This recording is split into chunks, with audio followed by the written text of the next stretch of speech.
Welcome back. The new year brings new goals, most being about our health and wellness. Yeah, today we're joined by Tricia Doan with Well 365, as she often does. Good morning. Good morning. It's still Happy morning. New It's still- Year. I used to come in really early in the morning. But Well, you're just coming off of vacation, right. so you're like, Yes. what time is it? I know, yeah, it's true. You lose track of that when you're on vacation. Just talk about goals for the new year. Everyone Yeah. thinks about getting in shape. Yeah. And Yeah. how do you keep them and maintain them? I'm actually hearing, I think goals, I wouldn't say are a thing of the past, but a lot more people are really talking about what are our intentions for the new year, or rather than resolutions. So I think it really varies for every person.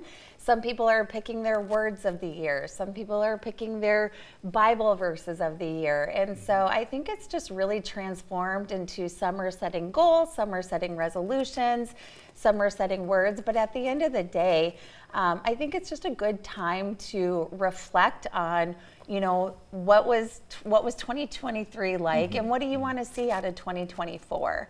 So whether it is goals or whether it is, intentions, I think the big thing to think about is, yes, we have these, whether it is a weight loss or, a certain, milestone that you want to hit, what are the small things that you need to do to get to that point? And so not losing sight of that. So you have a 20-pound weight loss, but don't forget that you'll need to, do all these other things to get to that point.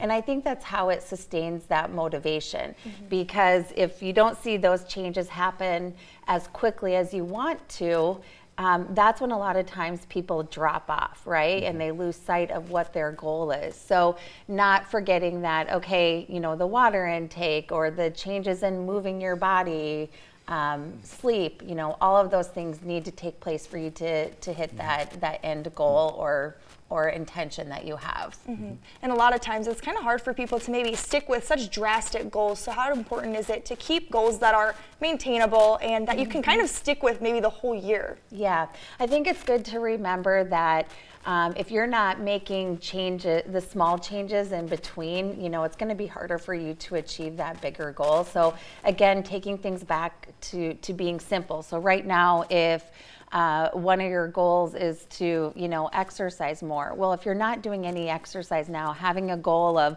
going to the gym and getting on the treadmill and start running or, hitting the 3 miles a day is really not achievable at this point. So just remember, anything is better than nothing. And what are the small things that you need to do to get to that bigger thing? And then celebrate that, because again, if it's just about the number on the scale, a lot of times we're just going to lose sight of it, and then you're going to say, oh, it's going to be easy to go back to your old ways. So just really taking a step back and then, celebrating those smaller goals that you're having. So whether it's weekly or every other week, taking a look at that and saying, okay, I maybe am not at my, end weight that I want to be, but I've made these changes with my water or my eating or my sleep to get to that point. And if I continue with those, it'll all pay off in the long run. So really looking at the entire year versus smaller.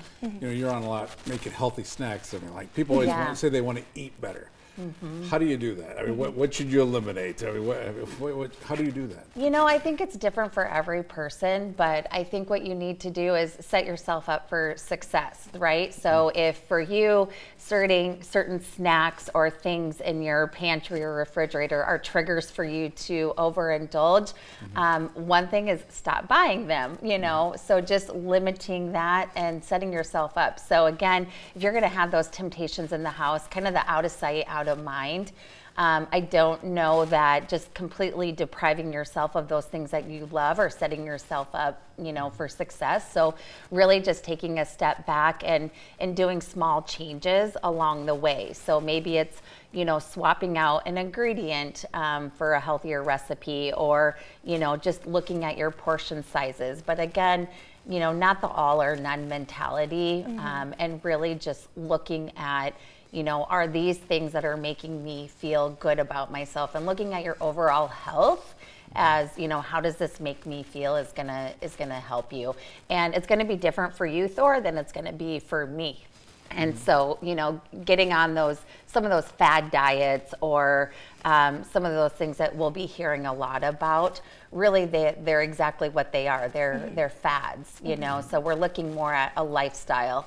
And I know, as you know, once I hit my 40s, it really was a different perspective of, you know, how do I want to feel as I get older versus, you know, maybe the goals I had in my 20s are no longer the goals. I'm not going to be running half marathons or marathons right now. But, you know, I might enjoy doing a 5K, right? Yeah, something like that. Yeah, and while there's physical health, you know, mental health as well is also very important to focus on some of those goals. Talk about maybe some of those easier goals that can help people's mental health this year. Yeah, I think really taking a step back and looking at, you know, who are the people that really fill your circle, and, you know, surrounding yourself with positive individuals. I think a lot of our behaviors are, you know, can be associated with the people that you surround yourself with. And so really just looking at who are the positive people in your life, what are things that really trigger your stress. And so taking a step back and looking at that, and, you know, what can you do to help that? And just at the end of the day, getting back to the basics, you know, of making sure we're having proper sleep, you know, really talking to individuals if you are in a tough space with your overall mental health, you know, talking with individuals and just knowing that it's okay to not be okay, you know. We're all going through things. We all go through different seasons in our life where we go through hard times, and it's really nothing that anyone should be ashamed about. Everyone is going through something. So again, I just always say, you know, give yourself the same grace and empathy as you would for others. And, you know, that sets you up of knowing, like, it's okay to not be okay. For sure. And it's a great reset. You know, whatever your goals are, it's just a great time to reset. Absolutely. Thank Yeah. you for being here this Tricia, morning. thanks for coming in today. Thank you. Yeah.